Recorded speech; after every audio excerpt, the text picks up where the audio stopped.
my life for the last 6 months has been revolved around the plank. Yeah. So I'd get up, do my training, go through my day, come home at night, and I'll plank for 5 hours and do the same thing the next day for 7 days a week. It's like 7 hours of training each day, 7 days a week. So when I didn't get it, it felt like I'd not only let myself down, I let everyone else down. Because I know how hard I went through and I know how much support I had. Hey guys, welcome to the Happy Way podcast, your go-to place for all things fun, happiness, well-being, growth, trust, and diversity. I am your host, Melissa Fideli, and I am here to inspire and connect everyone who chooses health and happiness so you can be your healthiest self and live life the happy way. Welcome back, everyone. On today's episode, we are chatting to Daniel Scali, who is the current Guinness World Record holder for the longest abdominal plank with a record of 9 hours, 30 minutes and 1 second. Daniel has suffered with CRPS, which is complex regional pain syndrome, for majority of his life. However, despite all the odds, Daniel shows us that with the right mindset, a positive attitude, and dedication to your goals, you can achieve anything. So welcome. Thank you, Melissa, for having me on. I really appreciate it. We're so excited to have you on. You're the first male guest of our podcast. That's what you were saying before. That's exciting. Yeah, That's very exciting. Yep, this is great. So let's get into things.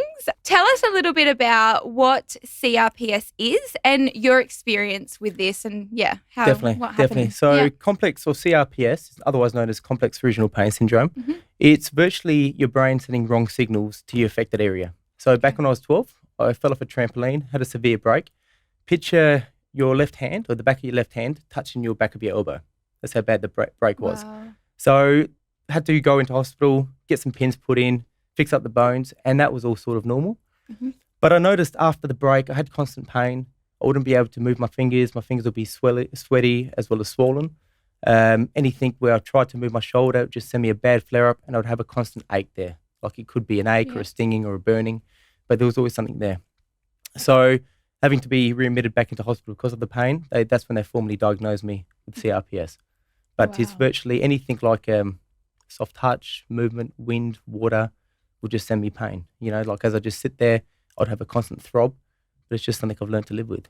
Wow. So is it like a nerve damage? It is nerve damage technically, but there's no formal diagnosis or no formal condition or thing. Like they can't put their finger on exactly what it is or why the brain's sending wrong signals. So for an example, anytime you injure yourself or you cut yourself, your brain sends a message to the affected area for you to go and alert yourself to say, okay, there's something there, go and fix it. That's what's happening with my left arm. But there's nothing wrong with it, essentially. Just a constant, like my brain's sending a signal to my arm. I move my elbow, it sends a signal saying you're not allowed to move your elbow, cause pain. That's what pain is. Wow. How was that for you growing up? Because that happened at a young age. Did that affect you playing sports? Or? It did. So I was never really allowed to go out and do fun activities such as sports, and always had the anxiety around me of going out and getting bumped, because if I get bumped, it will give me a bit of a pain flare up. Contact sport was definitely something I wasn't allowed to do. I did do martial arts from a young age and grew up with that, but it's always a non-contact. But that also gave me a bit more discipline in the sense of being able to move the arm and being able to do things that I couldn't necessarily do without pain, but it would help me push through the barriers. So I was really supportive in that sense from my trainer, from my martial arts trainer, Grandmaster Vince Palumbo, and helped me just create a bit of a pain tolerance and barrier to it. Wow. So fitness has been quite an important aspect of your life. It's huge. It's huge. Always from when I was younger, I've always got taught from my doctors as well as physios saying you got to move it. You got to reprogram the nerve. So you're almost reteaching the nerves to say, well, no, you're allowed to move the arm. You're allowed to do things, and it's a normal effect, to move your fingers or sort of thing without getting pain. But growing up was it was hard. It was hard because you didn't know, you didn't understand why you had the condition, or it just didn't make sense of, you hear of so many people breaking bones or stumping their toes on doors or whatever it is, and them being healed within a couple of months. But I've had this burden over me for the last 17 years, and it's just, it did get to me at some points. Of course, absolutely. So why was this world record important to you? What motivated you to do this, and why did you pick an abdominal plank? Mind over matter. So when dealing with pain, you almost need to convince yourself that, I've had to convince myself that dealing with pain is going to give me fuel to keep on going. So it's like, I know how hard and difficult a plank is, So when I first attempted the plank, which was in November last year, so November 2020, Yeah. I realised that, if I can control my mind and convince myself that the pain is good, or, stay in that position and you're only in your own thoughts, it sort of reminded me dealing with pain. Like I need that pain to keep on going now. I've learned to live with it. Yep. So I wanted to prove to myself, but as well as other people that are dealing with complex regional pain syndrome or chronic pain sufferers, that you can still do things in your life even when you do have a constant agony or constant pain in your body. So that's what I've learned. Dealing with pain isn't fun at times, and it's definitely something that you wouldn't wish upon anyone, but you can still do things that you want to do. And I thought the plank, as well as how tough it is physically, but it's so tough mentally as well. Yeah. So did you raise money? Was it to raise? Yep. Yeah. So I raised just under the goal. The initial goal was $10,000. Yep. And we ended up raising just under 20 grand, which is phenomenal. Amazing. For Pain Australia. Wow. And they help people suffering with chronic pain and all the people that need that little support. They're there for them. So, it's a free organisation for people to reach out to them, get free advice and all that sort of stuff and lead them to the right direction. Wow. Amazing. So absolutely. Yeah, very, very you grateful. smashed your goal just like you did with your plank. Thank you. I was very grateful for everyone that donated. It was very good. So I did some research yesterday, watched a few YouTube videos. The previous world record before you was 8 hours, 15 minutes and 15 seconds. Mm-hmm. So you came in with everything and you smashed that record with a total of 9 hours, 30 minutes and 1 second. Thank you. So I start shaking about 1 minute into my plank. Which is normal. Okay, Which good. is normal. Thank you. Thanks. How on earth did you do this? And what did your training schedule look like leading up to this? So obviously I didn't know what I needed to do or what I needed to train to condition my body for a plank. Yeah. I did reach out to a few people to see if they can help me, and A, they thought I was probably loony, thinking like, what are you trying to do? Yeah. And B, they've actually said to me, well, we're not too sure. We're used to training endurance trainers for marathon runners, bike riders, swimmers and all the rest of it, but planking, we don't know. So I was sort of left in the lurch a little bit about that sort of side.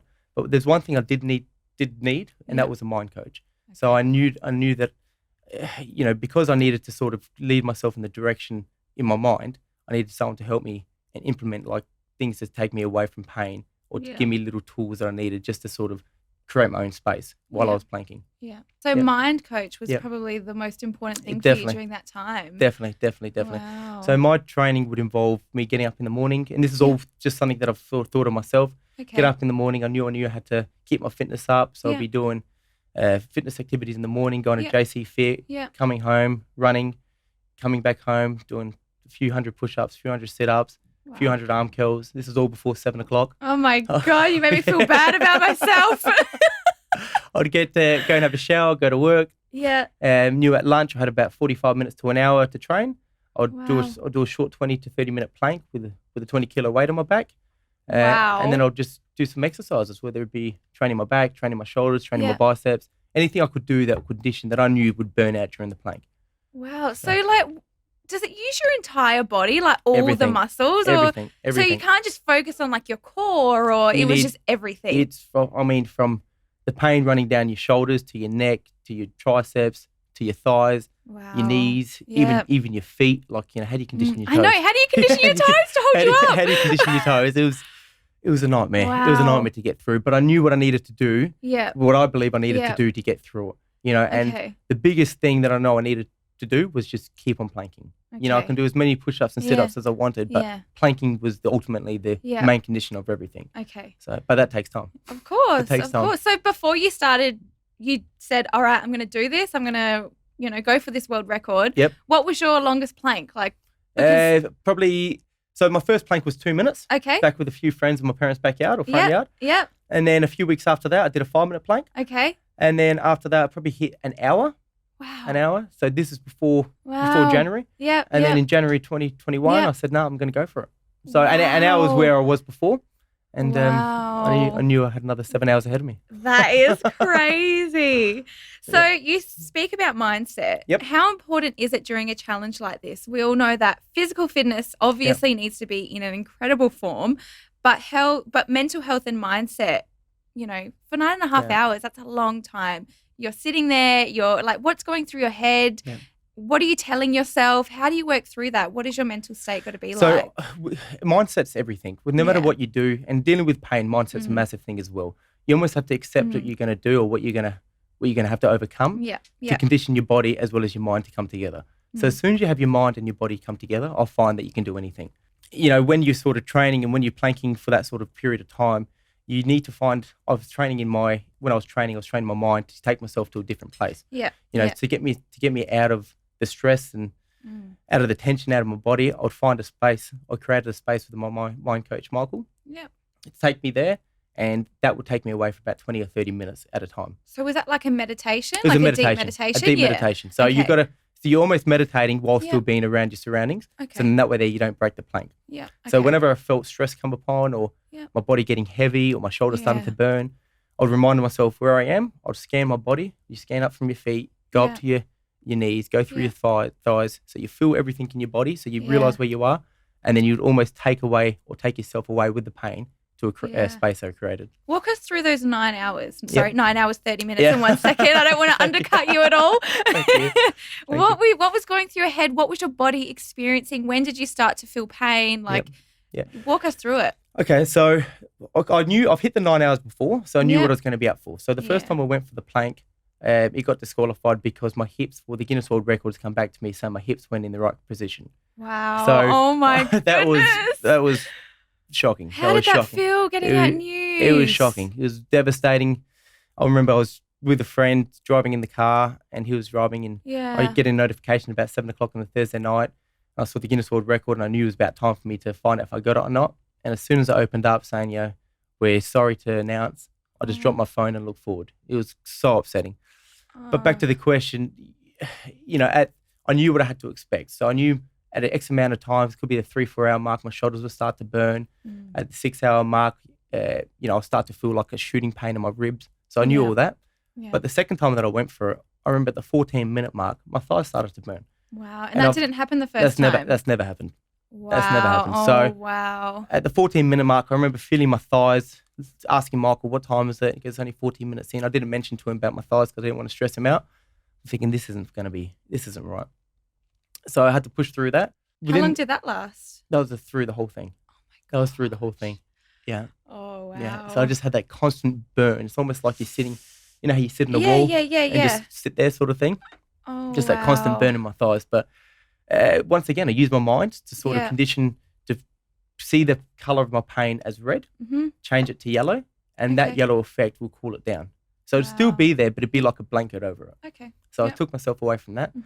So the first 2 hours, I wasn't allowed to do or watch. When I say do, I wasn't allowed to watch anything. So I had to sort of condition my body and condition my mind, knowing what I was going to be out for. So always the first 2 hours was probably like, they weren't too hard, but they wasn't easy as well because I was just focusing on my body.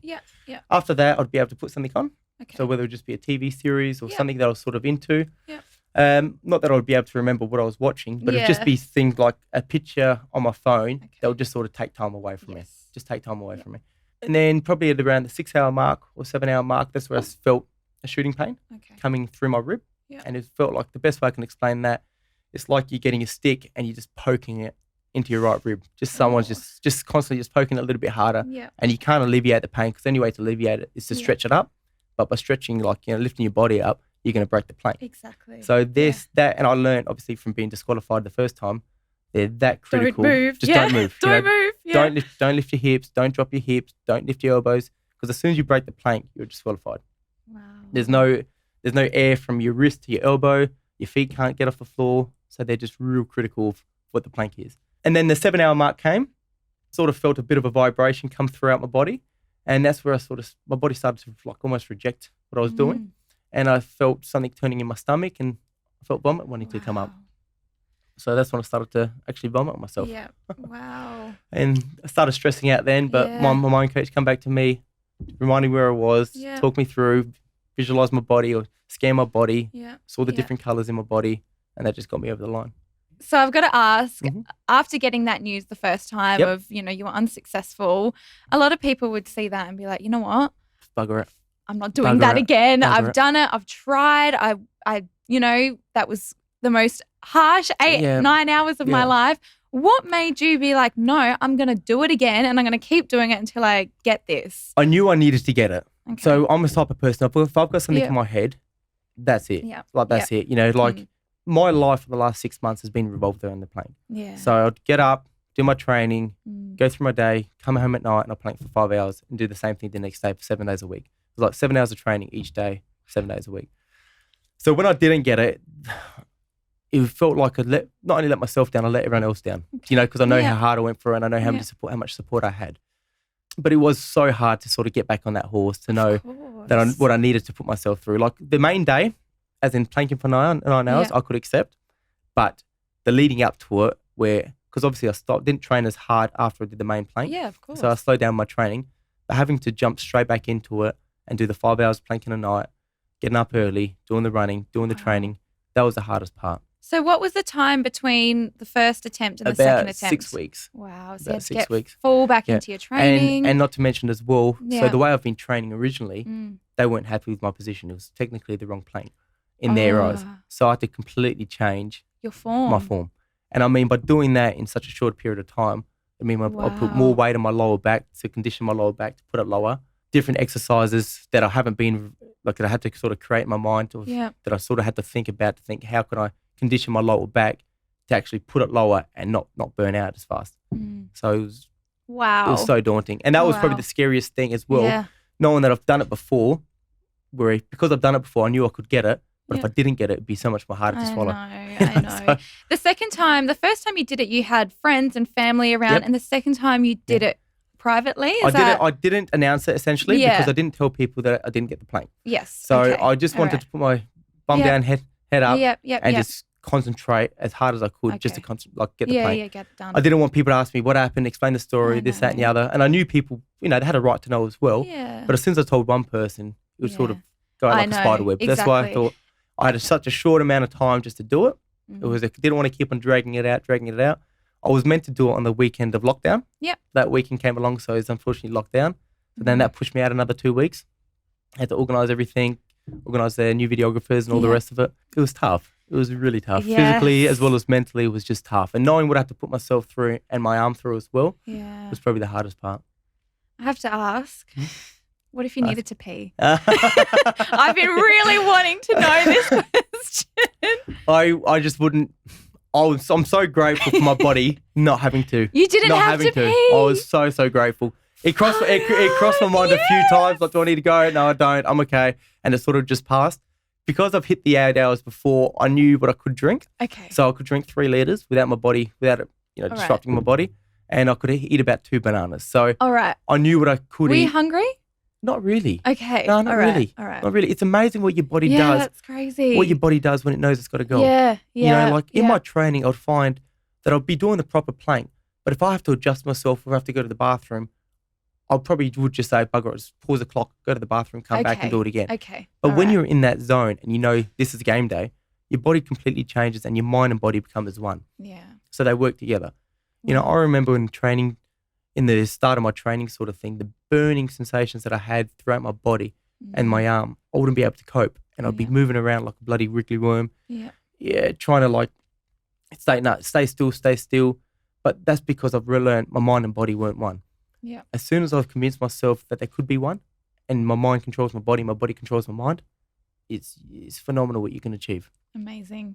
How long were you sore after the plank? How was your body? How was your arm? Yeah. How did you feel? My arm was quite bad. I definitely felt it throughout my arm, especially going up through my shoulder and my elbow. But considering I've dealt with pain in the arm before, I could manage it. So CRPS, a bit of a description about CRPS, I know we touched on it a bit earlier, but virtually on the McGill pain index, it's rated out of 50. So for instance, a 0 is no pain, a 10 is a sprained ankle. Okay. CRPS is rated 42 out of 50. Oh my Now, gosh. to put that in perspective as well, childbirth is rated 40. Wow. So for females without any medication, no training, it's rated 40. At the worst case scenario of CRPS, which is I had when I was younger, you're literally screaming of pain. So throughout the plank, I never reached that pain threshold. It never hit that pain. So because of dealing with that, I was able to sort of push that a little bit stronger, a little bit harder. And, thinking, I reminded myself, you felt more pain. Even though my shoulders are burning, it felt like I was holding a 5 kilo weight up next to myself and just holding my arm up. That pain there is what I had in my shoulders. Yeah. But I still reminded myself, but you felt more pain. So what's that? And that's what pushed me through. Wow. You know, after the attempt, obviously your body's sore, your abs are sore, your legs are sore, but it still wasn't that bad. Like I felt worse pain. Wow. Yeah. Amazing. So how did this experience help you in other aspects of your life? Because this sort of changed your mindset and the training, the discipline. Definitely. Has that helped you in like your career as definitely. well? Well, it's made me realise you've got so much time in the day. Yeah. You know, if you want to achieve something and want to go for something and people say, well, how am I going to fit the time in, or how am I going to fit the time in to do that extra 20-minute run or train for the hour? If you want to do it, you'll do it. Okay. I'll work. Yeah. I also run another business with a friend of mine. Yeah. And I managed to fit in 5 hours of planking a day. Wow. If you want to do it, you'll do it. And I've got a partner. You know, like there's so much stuff you can cram into 24 hours. You just got to need to organise your time. Yeah. In regards to my mind and, you know, I suppose my mindset, I've learned that you've got 3 sides to yourself. You got your right side, which is telling you to keep on going. You got your left side, which is telling you just to stop. You know, you make up for it tomorrow, or why are you doing this? And then you've got yourself, which is the middle, deciding which side to pick from. Yeah. So if you want to, everyone wants to sort of take the easier way out. They're always going to want to listen to the left. It's almost like I didn't run tonight because it's too late. It's 8 o'clock, haven't eaten dinner. But bugger it, I'll just make up for it tomorrow. You need to convince yourself you're not going to do that. Yeah. You need to say, well, you know you're not going to run another 20 minutes tomorrow. It's just not going to happen. So you either do it then or you don't do it at all. Yeah. You know, whereas your right-hand side is saying, was telling you what I just said. You know, just get it done now. Do it. Just do it. You know, what's 20 minutes going to take out of your night? Yeah. End of the day, you're still going to be in bed by about 10:30. You're still going to probably be on your phone for another half an hour. Exactly. You know, it's like if you want to do it, you'll do it. Yeah. That's amazing. Probably the biggest thing I learned. Yeah, I like that. I like that. That's like, all right, Melissa, you're going to the gym after this, okay? You're working out tonight. Don't say you won't do it. That's it. Okay, so what's in store for you now? What's the next world record you're going to smash? A few people have asked me that. A few people asked me that, so I'm thinking I need to make something up pretty soon. But at this stage here, I'd love to continue to raise awareness for complex regional pain syndrome. And if it means I have to go for another record to do so, I'll do it. Yeah. What record, I'm not too sure yet, but there's something brewing in my head. I'm just thinking of a few things and I was listening to a podcast this morning on the way here, and it was about David Goggins. David Goggins, and he's he a champion. did like 4,000 or something pull-ups. Yes. And I'm like, oh, I wonder if Daniel will smash that. I've looked into that. I have looked into that. So David Goggins is one of my biggest inspirations. He's incredible. What he says and his mindset, and it just everything makes so much sense. Yeah, you remind me of him. I won't lie. You do. You remind me of amazing. him. Thank you so much. Your mindset is but it makes so much sense. Like what he says is like you got people which are motivated and people which are dedicated. Motivation wears away. Yes. You know, like it just it's I'm motivated. It is. Yes. I'm motivated to do this, and they'll tell people they're going to do it. But then in a few weeks, you ask him, how's it going? Oh, no, I haven't done it because this evil came in. Yeah. But if you're dedicated, exactly. But if you're dedicated to do it, no matter what comes up, like the amount of birthdays I've missed, the amount of outings I missed, you know, what I had to do because I knew I needed to do to get the plank, I did it. You know, because I knew I needed to get it done because you were dedicated to do it. But if I was just sort of motivated to do it, I'd be planking. I remember planking for the first time, hitting the 2-hour mark, and it was about a couple of weeks into my training. Falling over at the 2-hour mark, I got my phone out, took a photo of myself, and I remember thinking to myself, how the hell am I going to get another 6 hours? Yeah. You know, like my body was on fire, I was full of sweat. How am I going to get another 6 hours? Yeah. But I kept on pushing through. You know, like I could have stopped there and then and said, nah, bugger this. Called my mind coach saying, look, it's not for me, I haven't got the time for it. But you kept on pushing through. Yeah. So how are the people around you becoming inspired by what you've achieved? And how are your friends and family getting on board with all of this? I find that's a brilliant question because virtually I go for like training sessions with a few friends in the morning, or we do maybe some exercises that people just want to come about to build their core. And I had this one person in particular that wanted to go, so they're at a 2-minute plank and they wanted within 3 months to hit a 5-minute plank. This was probably about 2 weeks ago, maybe 3 weeks ago now. Yeah. So we started off with a 2-minute plank. Within 2 weeks, we hit the 5-minute plank. Wow. And they were beside themselves. Like, you know, I did a 5-minute plank. That's phenomenal, which is amazing. Virtually this morning, went for another training session. And at the end of the walk, got down, okay, do a plank. Them thinking in their head it's just going to be a 5-minute plank. We ended up hitting the 10-minute mark. Wow. And this is within, like I said, about 3 weeks. Wow. So it just proves to you the mind over the body. You know, they only believed they could hit 5 minutes within 3 months. But with a bit of conditioning as well as training your mind to say, visualize the clock, close your eyes, visualize the clock, visualize the time that you want to get, and just see that time tick down. But it's not about just seeing a clock in sort of different colors. You need to really visualize that clock. So, for instance, if I close my eyes and I see a clock, I see the red lines, like the dotted lines, the 2 dots, you almost like that clock's right there. Yeah.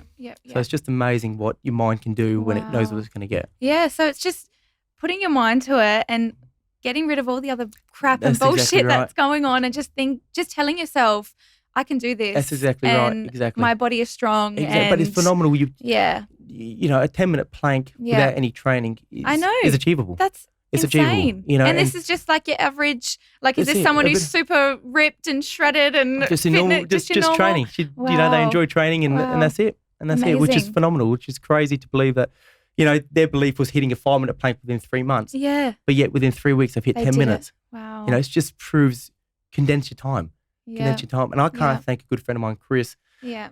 Because my original goal was to hit the 8-hour mark at December 20th this year. Yeah. And then he came to me and said, Daniel, you're going to train for 12 months. You're going to miss out on so many things. We've got so many events coming up. Like, I know this is what you need to do, but do it in 6 months. Yeah. And that was a light bulb moment for me. It's like, I can do this in 6 months. Why am I going to stretch it out over 12? Yeah.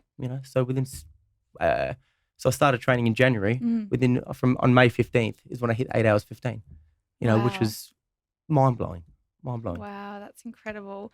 I had a similar experience when I started running. Yeah. I feel like it was just mind over matter. I hadn't really ran in ages, and I told myself I'm going to do 5Ks and it's going to take me a couple, like maybe 3 months to get there. And within a few weeks, I did it. It was just mind. It was just I had to keep telling myself, you can do it. Your body is strong. Like, you are fit. Like, you can do this. And it was just getting rid of all the other crap and focusing on your goal. One thing I learned with training as well as achieving a goal, if it's not going to kill you, it's not going to hurt you. Yeah. You're not going to, you want to hit, if you want to hit a 10-kilometer run, you can do it. Whether you mean it, you can do it. Yeah. It's not hard to do. Yeah. It's not going to kill you at the end of the day. No. Just get it done. Yeah. That's one thing that I spoke to Michael Giovanni. Yeah. Every time we trained, it's just get it done. Just do it. Just do it. I like Nike says, just do it. It makes so much sense. As soon as you put that doubt in your head, straight away you're going to have negative thoughts. You're not going to do it. But if you just say you're just going to do it, you're going to get it done. And did you feel like on the days where you were positive and you were like, yes, I'm going to do this, those were the days you smashed your plank? Definitely. And what about the days where you were like, oh, I'm tired, I'm sore? I did my absolute best to never let that doubt take over, because that's like a cancer sort of thing. It just spread. Yeah, just so spreads. as soon as I felt that doubt or that, oh God, I got to plank tonight, look at the time, I would never let that happen. No. If I knew I was going to be planking at 5 p.m., I'll be planking at 5 p.m. Because in my head, if I started at 5:30, I would have that guilty feeling inside me. Yeah. You could have been done half an hour earlier. Yeah. So now you're not going to finish at 10, you're going to finish at 10:30. Why waste the time? You still have to do it, so just do it. Yeah. So disciplined. It's amazing. So good. So before we finish today, I would love to know what is one key lesson you have learned from your journey that you would tell your younger self? I remember when I was younger and going through the severe pain of CRPS and wondering why, and blaming yourself for dealing with it, not understanding why I couldn't put my arm in water. I would always be told there's always light at the end of the tunnel, but you'd never notice that light. You'd never see that light. So you'd almost be walking through a tunnel by yourself trying to find this light. But sometimes you just almost need to go through the tunnel and walk out with the sun. Yeah. You need to know there's going to be light at the end of the tunnel. You just need to find it. You need to keep on pushing, keep on believing the path that you're on. So I still don't know why I've got dealt, this sort of battle. Yeah. But I think using fuel as pain and using pain as a purpose. Yeah. Yeah, it's really given me another insight. Yeah, exactly. It's pushed you so much, and it's forced you to, like you said, find the sun. Exactly. Don't wait for everything to just come to you. Go out, find it, and do your best. That's exactly right. Yeah, exactly. Amazing. Where can we find more of you? Because I know everyone's going to want to start following your journey and see what you're going to do next. And where can we find you? You can find me on Instagram. Yep. So Daniel_Scali with a double I. Obviously Facebook and all the rest. But I'll be putting a few videos out of my training and a few little circuits of ab exercises, shoulder exercises, a bit of meditation as well. Awesome. So that's all coming out very, very soon. Just doing a few videos for it. But I'm looking forward to the responses, and I can't thank everyone enough for the feedback that I've got. It's just been phenomenal from around the world. I've got people in Brazil doing plank challenges, people in Serbia, just everywhere, and everyone's just sending me videos of them planking and saying how they can improve their form. Yeah. How can I get from 2 minutes to 5 minutes, and that there just lights me up. And even other people dealing with CRPS reaching out to me and how to deal with pain, it's phenomenal. It's phenomenal. So I Wow. can't thank everyone enough for the support. Oh, It's this great. is amazing. Everyone's so proud of you. Like, that Thank is you. such an incredible achievement, and just your story is amazing. Thank you so much, Mel. Thank you for coming on and sharing it with us today and Thank you. giving us all of these great motivational and inspirational tips. They've been incredible. So, yeah, we can't wait I really to appreciate see. the time. Thank you. We can't wait to see what you do next. Thank you so much. Thank you. Yeah. So Simple. that brings us to the end of today's episode. Thank you guys so much for listening, and I hope that you have taken even just one piece of wisdom from this episode that you can apply to your life to help you grow and be a happier and healthier version of you. Please like, subscribe, and make sure to share us on your socials. Sending lots of love to you all. Bye.